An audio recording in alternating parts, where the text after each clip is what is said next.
আসসালামু আলাইকুম। সংবাদে আপনাদের সবাইকে স্বাগত জানাচ্ছি। আমি ফিরোজ তোহা। শুরুতেই আরবে কেবলস সংবাদ শিরোনাম। বাংলাদেশের সর্বশেষ গুরুত্বপূর্ণ আপডেট সংবাদ আপনাকে স্বাগত। শুরুতেই সংবাদ শিরোনাম, পরে বিস্তারিত। শুরুতেই জানাবো, দেশে অস্থিরতা নেপথ্যে কামাল সিন্ডিকেটের 18 কর্মকর্তা। দেশব্যাপী বিভিন্ন সহিংস কর্মকাণ্ডের মাধ্যমে অস্থিরতা সৃষ্টি করেছে আওয়ামী লীগ ও নিষিদ্ধ ঘোষিত ছাত্রলীগের নেতাকর্মীরা। তারা টুঙ্গিপাড়ায় পুলিশের উপর হামলা চালিয়ে আসামি ছিনতাইয়ের চেষ্টা সহ দেশের বিভিন্ন স্থানে বিএনপি জামাত নেতাকর্মীদের উপর হামলা ও বাড়িঘর লুটপাটের ঘটনা ঘটাচ্ছে। এর পেছনে রয়েছে শেখ হাসিনার আমলে সাবেক স্বরাষ্ট্রমন্ত্রী কামাল সহ তার সিন্ডিকেটের 18 জন কর্মকর্তা। এ বিষয়ে গুরুত্বপূর্ণ সংবাদ জানাবো, সঙ্গেই থাকুন। এরপর জানাবো, গাজীপুরে ভাঙচুর ঠেকাতে ছাত্রদের ডেকে নিয়ে পরিকল্পিতভাবে হামলা, গ্রেপ্তার 16 থানার ওসি প্রত্যাহার। গাজীপুরে ক্ষমতাচ্যুত আওয়ামী লীগ সরকারের মুক্তিযুদ্ধ বিষয়ক মন্ত্রী আকম মোজাম্মেল হকের বাড়ি ভাঙচুর ঠেকাতে ছাত্রদের ডেকে নিয়ে ডাকাত বলে আখ্যায়িত করে পরিকল্পিতভাবে ছাত্রদের উপর হামলা করা হয়েছে। এই ঘটনায় উত্তপ্ত হয়ে উঠেছে গাজীপুর। ছাত্র জনতার বিক্ষোভ ও গ্রেপ্তারের ভয়ে সাবেক মন্ত্রী আকম মোজাম্মেল হকের বাড়ির আশপাশ এলাকায় পুরুষশূন্য হয়ে পড়েছে।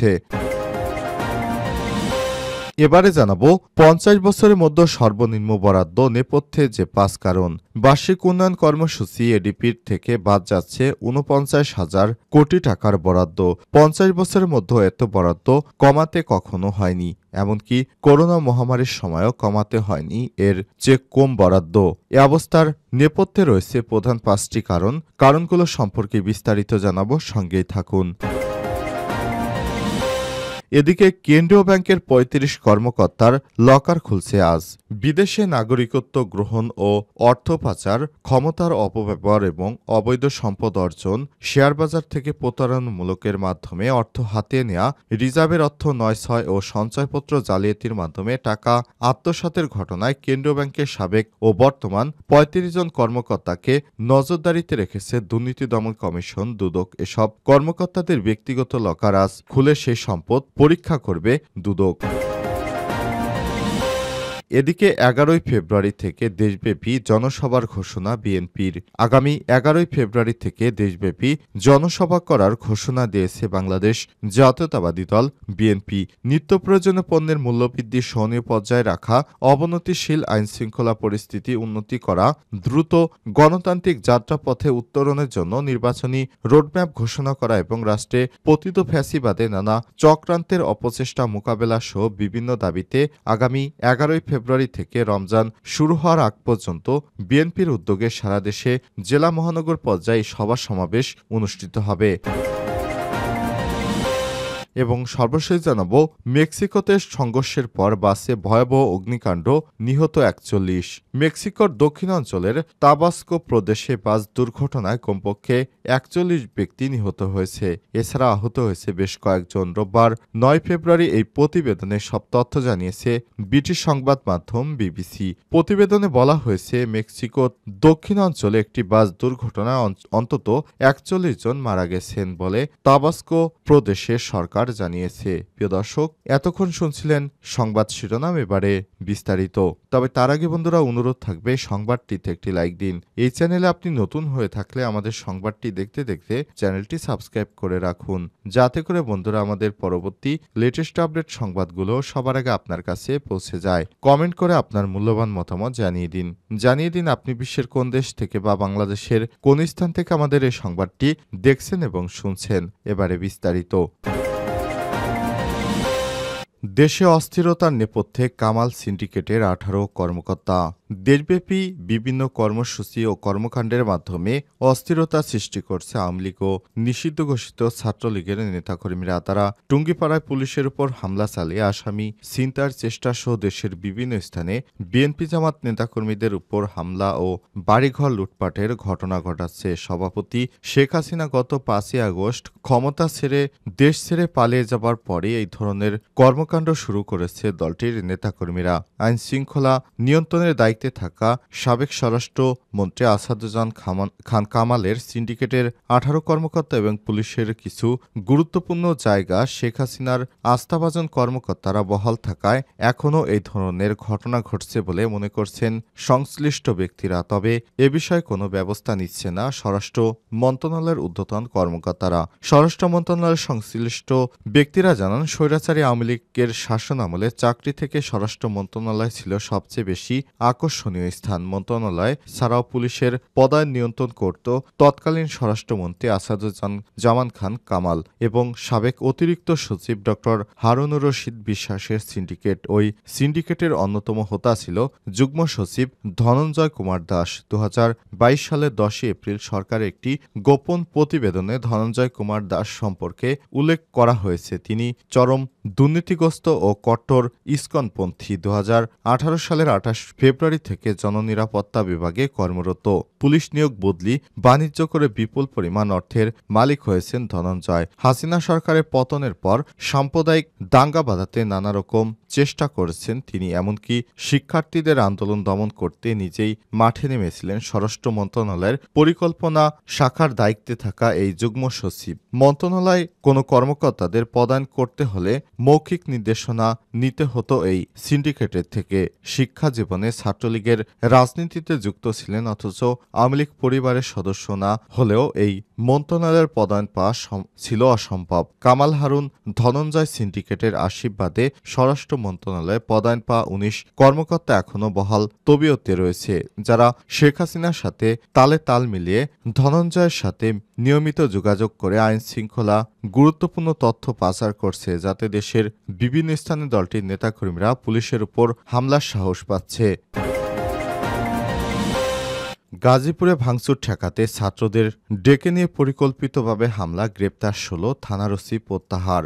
গাজীপুরে ক্ষমতাচ্যুত আওয়ামী লীগ সরকারের মুক্তিযুদ্ধ বিষয়ক মন্ত্রী আকম মোজাম্মেল হকের বাড়ি ভাঙচুর ঠেকাতে ছাত্রদের ডেকে নিয়ে ডাকাত আখ্যা দিয়ে পরিকল্পিতভাবে হামলা করা হয়েছে। এই ঘটনায় উত্তপ্ত হয়ে উঠেছে গাজীপুর। ছাত্র জনতার বিক্ষোভ ও গ্রেপ্তারে ভয়ে সাবেক মন্ত্রী আকম মোজাম্মেল হকের বাড়ির আশপাশের এলাকায় পুরুষ শূন্য হয়ে পড়েছে। শুক্রবার রাতে যে ৩টি মসজিদ থেকে মন্ত্রীর বাড়িতে ডাকাত ঢুকেছে বলে মিথ্যা ঘোষণা দেওয়া হয়, ওই ৩ মসজিদেও শনিবার কাউকে পাওয়া যায়নি। মসজিদে গতকাল কেউ নামাজ পড়তে যাননি। গাজীপুরের সাবেক মেয়র জাহাঙ্গীর আলমের পরিকল্পনায় ছাত্রদের উপর এই হামলার ঘটনা হয় বলে অভিযোগ উঠেছে। এদিকে খবর পেয়ে ছাত্রদের উদ্ধারে ঘটনাস্থলে যথাসময়ে না যায় গাজীপুর মেট্রো সদর থানার অফিসার ইনচার্জ ওসি আরিফুর রহমানকে প্রত্যাহার করা হয়েছে। পরিকল্পিতভাবে এই হামলার প্রতিবাদে শনিবার গাজীপুর রাজবাড়ী মাঠে বিক্ষোভ সমাবেশ ও রাজবাড়ী সড়ক অবরোধ করে দফায় দফায় বিক্ষোভ সমাবেশ করেছে বৈষম্য বিরোধী ছাত্র আন্দোলনের নেতাকর্মীরা।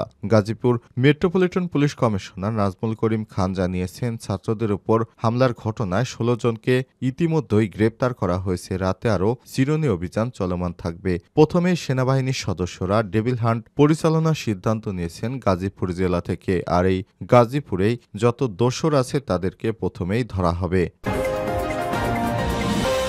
৫০ বছরের মধ্যে সর্বনিম্ন বরাদ্দ নেপথ্যে ৫ কারণ। বার্ষিক উন্নয়ন কর্মসূচি এডিপি থেকে বাদ দেওয়া হচ্ছে ৪৯,০০০ কোটি টাকার বরাদ্দ। ৫০ বছরের মধ্যে এত বরাদ্দ কমাতে হয়নি কখনো, এমনকি করোনা মহামারীর সময়ও কমাতে হয়েছে এর চেয়ে অনেক কম। এ অবস্থায় নেপথ্যে রয়েছে ৫টি কারণ। কারণগুলো হলো আওয়ামী লীগ সরকারের পতন, উন্নয়ন সহযোগীদের অর্থ-ছাড় না করা, অন্তর্বর্তীকালীন সরকারের কড়াকড়ি, অদক্ষতার সময়মতো কাজ করতে না পারা এবং পুরনো সমস্যাগুলো আবর্তে ঘুরপাক। অর্থ মন্ত্রণালয় থেকে বিপুল পরিমাণ অর্থ বাদ দিয়ে সংশোধিত বার্ষিক উন্নয়ন কর্মসূচি এডিপিতে বরাদ্দ নির্ধারণ করা হয়েছে। এখন সেক্টর মন্ত্রণালয় এবং পরিকল্পিত বরাদ্দ ভাগ-বটোয়ারার কাজ করছে পরিকল্পনা কমিশন। খবর সংশ্লিষ্ট সূত্রের। এ প্রসঙ্গ জানতে চাইলে পরিকল্পনা উপদেষ্টা ড ওয়াহিদুদ্দিন মাহমুদ যুগান্তরকে বলেছেন, এই অর্থবছরে আমরা চাইছি এডিপি ছোট থাকুক, কেননা অনেক বড় বরাদ্দ দিয়ে ব্যয় করতে না পারলে সেটি ভালো দেখায় না। সেই সঙ্গে এবার বাজেট ব্যবস্থাপনায় বড় পরিবর্তন আসছে। আগে থেকেই রাজস্ব আদায় কম হয় ঘাটতি বেশি রেখে বরাদ্দ দেওয়া হবে না, কেননা বেশি ঘাটতি হলে মূল্যস্ফীতি বাড়তে পারে। আগামী সপ্তাহে সংশোধিত এডিপি নিয়ে বৈঠক করব, সেখানে খসড়া চূড়ান্ত করা হবে। তবে এবার বড় অঙ্কের বরাদ্দ কমবে, কথা বলতে পারি। কেন্দ্রীয় ব্যাংকের ৩৫ কর্মকর্তার লকার খুলছে আজ। বিদেশি নাগরিকত্ব গ্রহণ করে অর্থ পাচার ও ক্ষমতার অপব্যবহার এবং অবৈধ সম্পদ অর্জন, শেয়ারবাজার থেকে প্রতারণার মাধ্যমে অর্থ হাতে এনে আসা, রিজার্ভের অর্থ তছরূপ ও সঞ্চয়পত্র জালিয়াতির মাধ্যমে টাকা আত্মসাতের ঘটনায় কেন্দ্রীয় ব্যাংকের সাবেক বর্তমান ৩৫ জন কর্মকর্তাকে নজরদারিতে নিয়েছে দুর্নীতি দমন কমিশন দুদক। এসব কর্মকর্তার ব্যক্তিগত লকার খুলে আজ তাদের সম্পদের পরীক্ষা করতে চায় সংস্থাটি। রোববার ৯ ফেব্রুয়ারি ঢাকার নির্বাহী ম্যাজিস্ট্রেট মেহেদী হাসানের উপস্থিতিতে দুদকের বিশেষ টিম লকারগুলো খুলবে। এর আগে আদালতের অনুমতি নিয়ে লকারগুলো ফ্রিজ করা হয়েছে। দুদকের পরিচালক কাজী সাইদুজ্জামানের নেতৃত্বে একটি বিশেষ দল এসব লকার খুলে অর্থ সম্পদের তালিকা তৈরি করবে, পরে তা আদালতকে জানাতে হবে। কেন্দ্রীয় ব্যাংকের সাবেক ডেপুটি গভর্নর শীতাংশু কুমার সুর চৌধুরী এসকে সুরের লকার থেকে ৪,৬৯,০০,০০,০০০ টাকা সম্পদ উদ্ধার করা হয়েছে। এছাড়াও ৩৫ কর্মকর্তার বিষয়ে অনুসন্ধান শুরু করে দুদক। তাদের বিরুদ্ধে অর্থ পাচার, জ্ঞাত আয় বহির্ভূত সম্পদ অর্জন এবং বিদেশি নাগরিকত্ব গ্রহণের অভিযোগ রয়েছে। আদালতের অনুমতি পাওয়ার পর থেকে বাংলাদেশ ব্যাংকের বিভিন্ন পর্যায়ের কর্মকর্তারা কর্মচারীদের মধ্যে আতঙ্ক বিরাজ করছে। অনেকেই লকার খোলার বিপক্ষে মত দিয়েছেন, আবার কেউ কেউ চান দুর্নীতিবাজদের অপকর্ম প্রকাশ করা উচিত।